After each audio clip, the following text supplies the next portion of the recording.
वो हमेशा कहते थे बिश्नोई जाट हमारे भाई हैं और बिश्नोई समाज, जाट समाज से 99% जो बिश्नोई बने थे वो जाट समाज से ही अलग हुए थे। 29 पंथ को अपनाया था। ये राम सिंह जी के विचार थे जो मैं उनको पसंद करता था। परिवार संकट में था, टेलीफोन आया, मदद करनी है, कर दी मदद, और एक नहीं की 40 मदद की राजस्थान के अंदर। इसलिए मुझे अच्छा लगता है। और आप लोग कहते हो हनुमान जी को गुस्सा बहुत आता है। अरे गुस्सा आता है जब तक तो एमपी बन गया। अगर गुस्सा नहीं आता ना तो नागौर के लोग तो एमपी में भी हरा देते मुझे। 35-40% लोग चले गए ज्योति मिर्जा के साथ। और क्यों गए? क्या साहब आप तो मंत्री बने दिल्ली में। अच्छा क्या कर लोगे आप? मंत्री बने थे ना पहले, राम निवास जी बने थे। अरे साहब हनुमान जी तो सड़कों का शिकायत करे, अच्छी सड़कें बननी चाहिए, अच्छे कॉलेज बनने चाहिए, विकास की बात करते हैं। और उनसे तो हर कोई जाके सीधा मिल लेता है, नहीं तो ज्योति जी से मिलने के लिए किसी को ढूंढना पड़ता है। हर गांव में एक आदमी जाएगा, पहले उसके पास जाओ, फिर वो गाड़ी लेके जाएगा, फिर वो मिलेगी कि नहीं मिलेगी। तो लोगों को भी तो मजा आता है इस बात के लिए, गुलामी करने में आनंद आता है लोगों को। मेरे यहाँ तो दरवाजे खुले हैं मेरे, मैं तो खुद आपके बीच हूँ। अगर आप नहीं आओ मुझे बता दो, मैं खुद आ जाता हूँ। मुस्लिम भाइयों का बहुत योगदान रहा नागौर की सीट के अंदर। 2 लाख वोट दिए एक तरफा, एक वोट भी इधर को नहीं होने दिया, तब जाके 40,000 की जीत हुई। नहीं तो जीत होनी चाहिए 5 लाख वोटों। क्यों मैक सिंह जी? कोई जीत थोड़ी थी, क्या जीत? माटा ही मानो मैंने जीत है ना।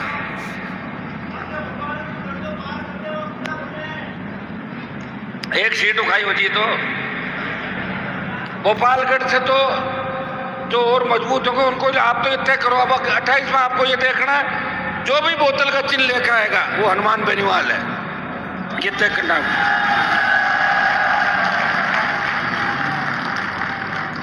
पुखराज जी को आप पार कर देते लेकिन वो सीधे ज्यादा थे। 5-7 हजार वोटों का तो गड़बड़ हुआ, इतना ही हुआ, ज्यादा नहीं हुआ, सेकंड नंबर रहते।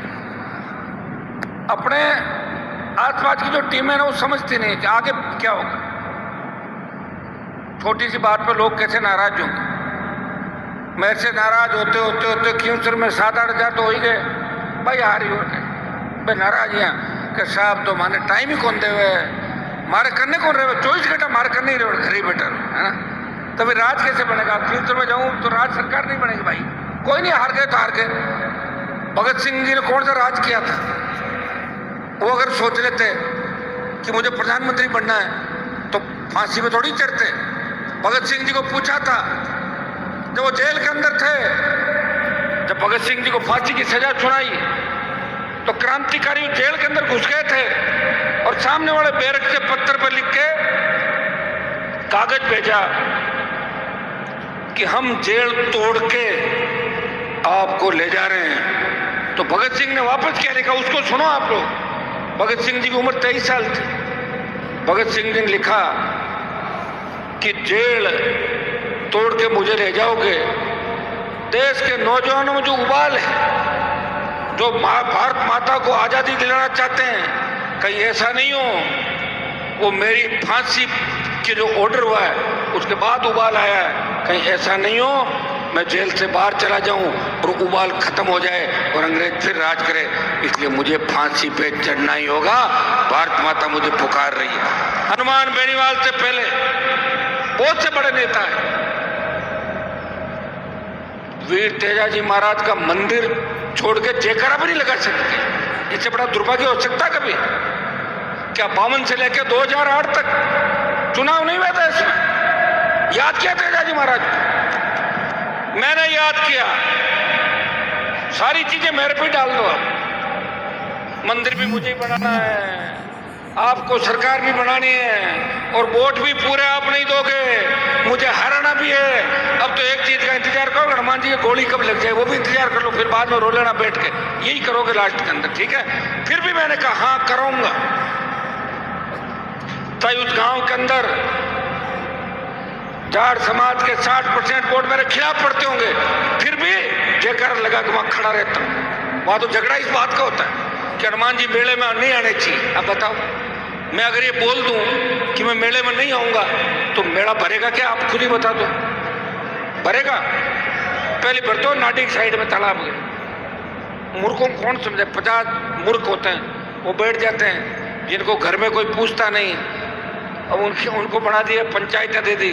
तो ऐसे लोग हमेशा नासमझी की बात करेंगे, लेकिन लोगों की गालियां खा के भी पूरे देश के किसान विरोधी जो लोग हैं उनसे दुश्मनियां लेके हनुमान बेनीवाल इस कौम को सही दिशा में ले जाने का प्रयास कर रहा है। एक बार मैंने भाषण देते देते अजमेर की बात है, रजनीगंधा खाता था मुझ समय, तो एक लड़का खड़े होकर बोला, आप तो नशे के खिलाफ बोल रहे हो, आप तो रजनीगंधा खाते हो। मैंने कहा छोड़ देता हूँ, ले मेरा रजनीगंधा ही अगर तुझे दिक्कत दे रहा है तो मैं ये छोड़ देता हूँ, लेकिन तुम नशा मत करो। मेरे भाइयों, बार बार अच्छे नेता नहीं मिलेंगे तुम, और जो अच्छा होता है उसी के अंदर करंट होता है, कोई गुस्सा कर सकता है। और मैं किसके लिए अच्छा हूँ? आपके लिए। मेरी जांचें करा रहे मोदी, अमित शाह रोज करवा रहे हैं। ये भजन लाल का तो काम ही बचा है, ये तो सुबह शाम तक 10 आदमी मेरे पीछे लगा रखे इसने। मुझे लग रहा है कि भजन लाल जी का भी बुलावा अब आ गया, जल्दी 10, 15, 20 दिन में कभी भी ये पूर्व मुख्यमंत्री घोषित हो जाएंगे। और जिस दिन ये पूर्व मुख्यमंत्री घोषित हो जाएंगे उसके बाद अलग ही स्थिति होगी।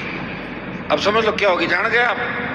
छोरा दौड़ ला रहा, गाड़ियां ले उड़ा रहा, और भजन लाल बोले हैं, ना समझ व्यक्ति है।